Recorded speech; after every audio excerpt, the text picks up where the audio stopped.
जय श्री कृष्णा, जय साई राम। सबसे पहले मेरे सभी दर्शकों को दिवाली की बहुत बहुत शुभकामनाएं। आप सभी बहुत ही सेफ्टी के साथ सुरक्षित रूप से इस त्योहार को मनाएं। तो आज का मेरा विषय है विशेषण। विशेषण जिसको हम अंग्रेज़ी में एडजेक्टिव्स भी कहते हैं या डिस्क्राइबिंग वर्ड्स भी कहते हैं। ठीक है, तो क्या करता है विशेषण? संज्ञा की विशेषता बताता है। संज्ञा मतलब नाउन। इंग्लिश में आप बोलते हो ना, describing words that describes noun. वैसे ही संज्ञा की विशेषता प्रकट करने वाले शब्द को विशेषण कहते हैं।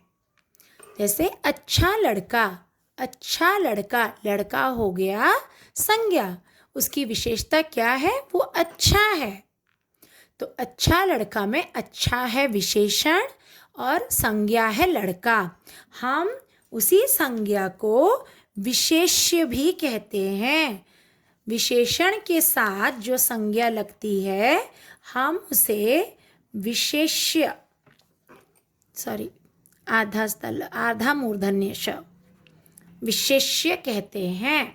ठीक है, तो विशेषण के भेद: गुणवाचक विशेषण, परिमाणवाचक विशेषण, संख्यावाचक विशेषण, संकेतवाचक या सार्वनामिक विशेषण।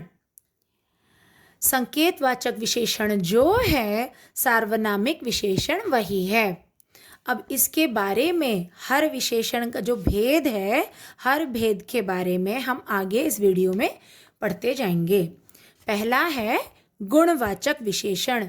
नाम से ही पता चल जाता है, गुण बताता है, जो संज्ञा के गुण के बारे में बताता है। देखो, गुण, दोष।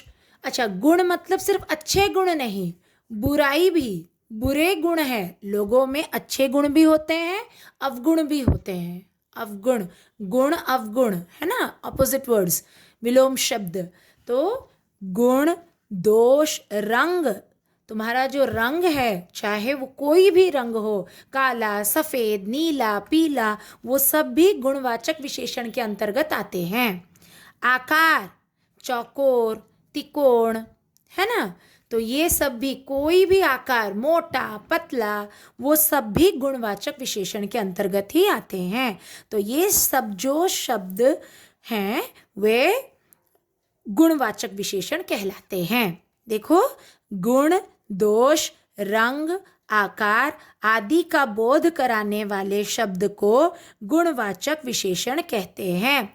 जैसे भला, भला आदमी, वो कैसा आदमी है? भला आदमी है, तो वो आदमी के गुण के बारे में बता रहा है। सुंदर औरत, वो कैसी औरत है? सुंदर औरत है। नया कुर्ता, कैसा कुर्ता है? नया है ना। पुराना दोस्त, कैसा दोस्त है? मेरा पुराना दोस्त है। हरा कपड़ा, सफ़ेद चादर, लंबा आदमी, भारतीय सेना, तो कैसी सेना है? उस सेना की सेना का गुण क्या है? वो भारतीय है। और भारतीय सेना दुनिया की सबसे, हमारे लिए तो वो दुनिया की सबसे अच्छी सेना है ना, जो अपने देश के लिए कुछ भी कर गुजरती है। रूसी सैनिक,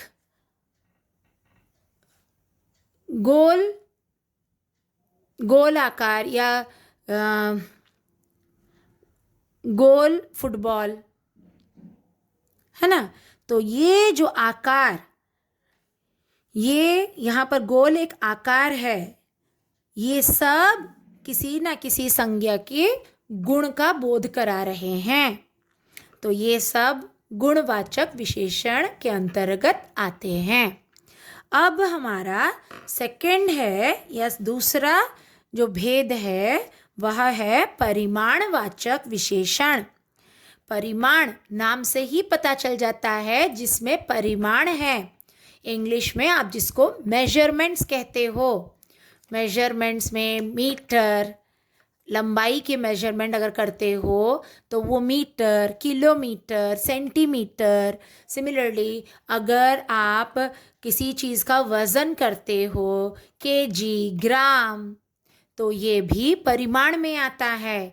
किसी भी तरल पदार्थ का अगर आप मापतोल करते हो, मेजरमेंट करते हो, तो लीटर, मिलीलीटर, किलोलीटर इन सब का इस्तेमाल करते हो। तो इसीलिए ये सारे शब्द जो हैं वो परिमाणवाचक विशेषण के अंतर्गत आते हैं। तो क्या है इसकी परिभाषा? नाप तोल आदि का बोध कराने वाले शब्द को परिमाणवाचक विशेषण कहते हैं। नाप तोल, मेजरमेंट्स, ठीक है। जैसे उदाहरण देखो, 3 मीटर कपड़ा। कितना कपड़ा? 3 मीटर। तो कपड़े के बारे में कौन बता रहा है? 3 मीटर। उसकी विशेषता यही है। 4 किलो आम। कितना आम? आम की विशेषता क्या है? वो 4 किलो है। बहुत गर्मी। कितनी गर्मी हो रही है? बहुत गर्मी हो रही है, परिमाण है ना। कुछ मिठाई। कितनी मिठाई? 1 किलो, 2 किलो, कुछ भी हो सकता है। तो कुछ मिठाई। दिवाली पर आप सब भरपूर मिठाई खाएं और दिवाली का मज़ा लें। तो कुछ मिठाई। अच्छा, अब ये जो परिमाणवाचक विशेषण है इसके भी 2 भेद हैं, 2 प्रकार हैं। एक है निश्चित परिमाणवाचक और दूसरा है अनिश्चित परिमाणवाचक।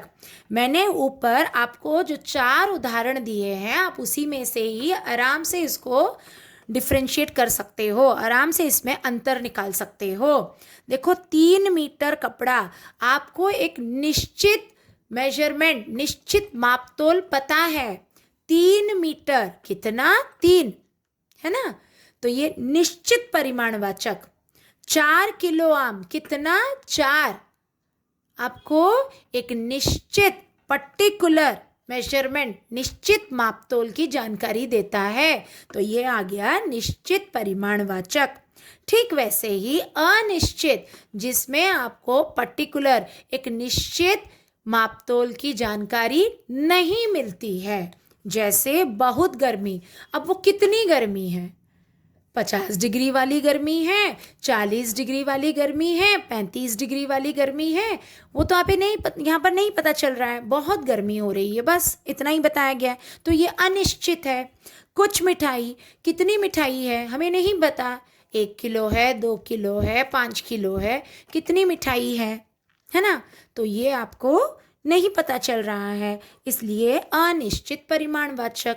यहाँ पर भी मैंने उदाहरण दे दिया है। 4 लीटर खीर बनाने के लिए 4 लीटर दूध की आवश्यकता है। तो कितना दूध? निश्चित है, 4 लीटर। 1 मीटर कपड़ा,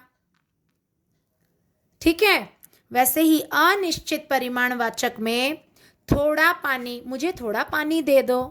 अभी वो आधा ग्लास भी हो सकता है, आधे ग्लास से कम भी हो सकता है। थोड़ा, आपको ये नहीं पता चल रहा है कि थोड़ा का मतलब यहाँ पर क्या है। 1 चम्मच भी हो सकता है ना।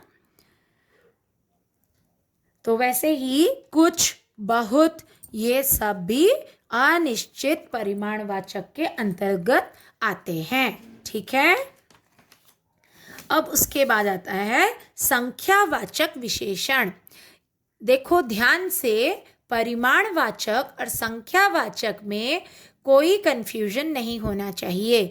परिमाणवाचक जिन वस्तुओं को हम माप तोल कर खरीदते हैं, ठीक है, जिसमें आप यूनिट्स यूज़ करते हो, मीटर, लीटर, केजी, एकड़, है ना।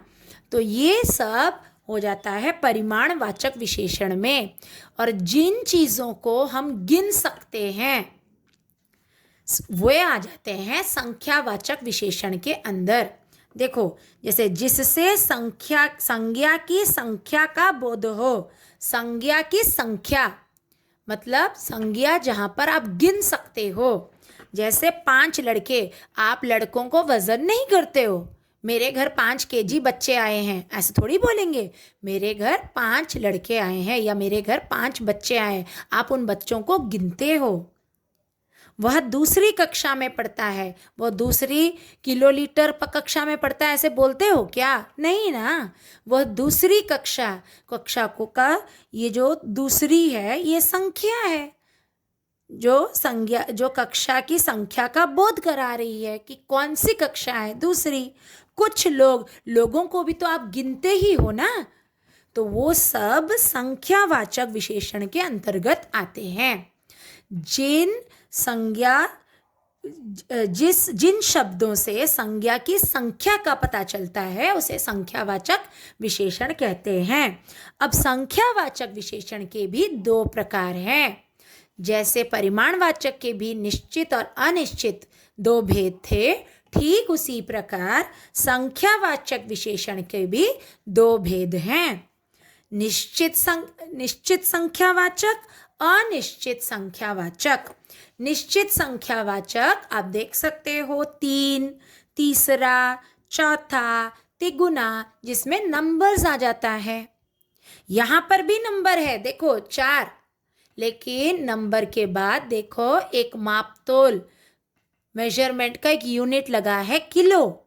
यहाँ पर भी देखो 3 संख्या है, नंबर है, लेकिन उसके पीछे एक मापतोल का यूनिट लगा है, मीटर, है ना। ठीक वैसे ही यहाँ पर निश्चित संख्यावाचक में भी नंबर है, लेकिन सिर्फ नंबर है, कोई मेजरमेंट यूनिट, कोई unit metre, litre, kilolitre, kilogram कुछ नहीं लगा। ठीक है।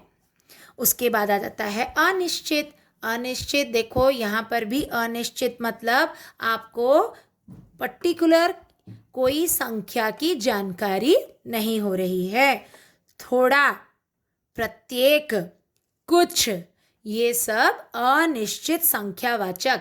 अच्छा, मैं आपको यहाँ पर बता देती हूँ, आप ये जो संख्यावाचक निश्चित अनिश्चित तो आप ये विशेषण को देखकर पता कर लोगे, है ना, कि वो निश्चित है। अगर नंबर पर्टिकुलर दिया गया है तो निश्चित, अगर नंबर पर्टिकुलर नहीं है तो वो अनिश्चित। लेकिन वो संख्यावाचक होगा या परिमाणवाचक होगा, ये आपको संज्ञा, विशेषण के पीछे लगे संज्ञा को देखकर तय करना है। जैसे यहाँ पर जब मैंने कहा 5 लड़के, तो लड़कों को हम गिनते हैं, तो यहाँ पर जो संज्ञा है उसको गिना जाता है, इसलिए यहाँ पर 5 जो है वो निश्चित संख्यावाचक है। जबकि यहाँ पर 3 मीटर कपड़ा, एक तो मीटर लग गया परिमाण, और कपड़ा को आप गिन के नहीं खरीदते हो, आप उसका माप लेते हो, आपको कितना मीटर कपड़ा चाहिए उस हिसाब से। तो यहाँ पर ये जो संज्ञा है कपड़ा, उसको देखकर हम तय करेंगे कि इसको हम गिन कर खरीदेंगे या फिर इसका माप तोल लेकर खरीदेंगे। अगर माप करके खरीदेंगे तो वो परिमाणवाचक, अगर जिस चीज़ को यहाँ गिन कर हम देखते हैं तो वहाँ संख्यावाचक। ठीक है। जैसे आप 2 दर्जन केले खरीदते हो, तो 2 दर्जन का मतलब क्या है, आप गिन रहे हो उसको, है ना। तो यहाँ पर जो दर्जन आ गया, 2 दर्जन, वह आ जाता है आपका संख्यावाचक, क्योंकि आप 2 दर्जन केले मतलब आप 1 दर्जन में 12 केले, तो 2 दर्जन में 24 केले दुकान वाला गिन कर देता है, उसको तराजू में मापता नहीं है कि नहीं। तो इस वजह से वह आपका संख्यावाचक विशेषण के अंतर्गत आता है। और विशेषण के भेद का चौथा और अंतिम भेद है संकेतवाचक विशेषण।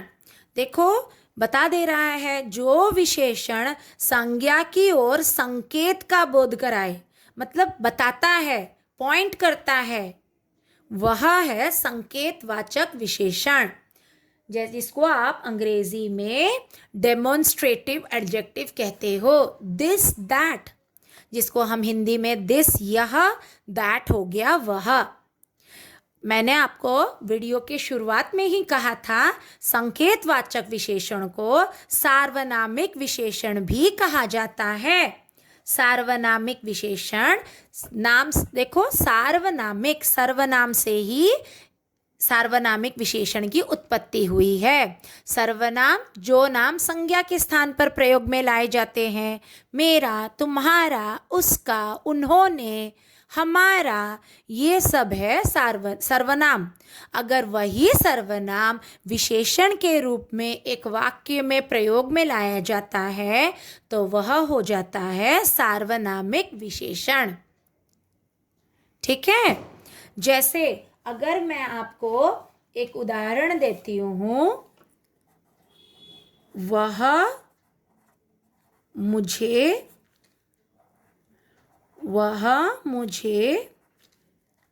घूर रहा है।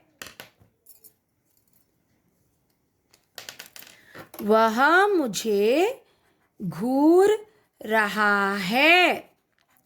तो यहाँ पर देखो, ये जो वह के पीछे कोई संज्ञा नहीं है। देखो, वह के बाद कोई संज्ञा है क्या? नहीं। यहाँ पर वह ही किसी इंसान को बता रहा है, किसी इंसान की ओर संकेत कर रहा है। तो यहाँ पर जो वह है वह संज्ञा के स्थान पर प्रयोग में लाया गया है, तो ये यहाँ पर सर्वनाम है। यहाँ पर जो वह है ये सर्वनाम है। लेकिन वहीं पर मैं एक अगर बोलती हूँ, वह आदमी मेरा पड़ोसी है। यहाँ पर देखो, वह के बाद संज्ञा है। वह आदमी, कौन सा आदमी? वह, मैं पॉइंट आउट कर रही हूँ, उसकी तरफ संकेत कर रही हूँ, उस आदमी की तरफ। तो यहाँ पर जो वह है वो सार्वनामिक विशेषण है। यहाँ पर ये क्या हो गया? सार्वनामिक विशेषण। तो ये है सर्वनाम और सार्वनामिक विशेषण में अंतर। तो यहाँ पर देखो, मैंने उदाहरण दिया है, यह पेड़। तो यहाँ पर देखो, सार्वनामिक विशेषण या संकेतवाचक विशेषण में जब सर्वनाम के बाद एक संज्ञा आता है तब वह सार्वनामिक विशेषण बन जाता है। वह पक्षी, देखो वह के बाद एक पक्षी जो संज्ञा है। मेरा भाई, मेरा सर्वनाम है, उसके बाद भाई आ गया संज्ञा।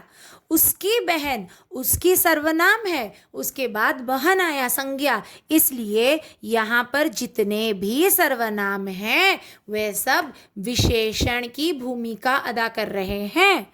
इस वजह से ये सब सार्वनामिक विशेषण कहलाएंगे, सर्वनाम नहीं कहलाएंगे।